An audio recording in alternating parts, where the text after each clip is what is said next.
নমস্কার, আমি রাজ। আপনারা দেখছেন খবর 24 ঘন্টা।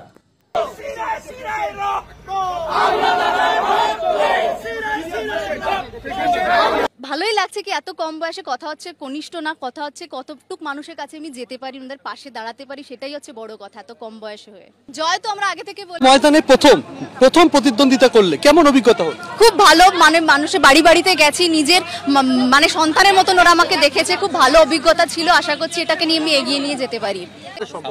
বিজেপিরা ভুল বুঝিয়েছিল, এখন মানুষরা মানে সাধারণ মানুষরা বুঝতে পেরেছে কি দিদি ছাড়া হবে না উন্নয়ন। দিদি আমাদের সাথে আছে, প্রতিটা জিনিস দিচ্ছে দিদি, কি না দিচ্ছে এখন মানে সাধারণ মানুষরা বুঝতে পেরেছে। সেই হিসাবেই এটা আমার জন্য কিছু না, এটা সব দিদির জন্যই হচ্ছে। নিজেদের মধ্যে কি দলে কোনো সমস্যা ছিল? তার ফলে একদমই না। কেন থাকবে না, কেন থাকবে? তাহলে কি জয়লাভ করতে পারতাম?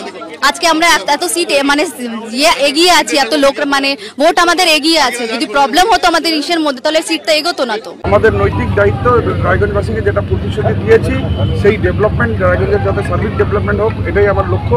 আর এই লক্ষ্যে আমরা এগিয়ে যাব। এরকম কাজ কি করবেন?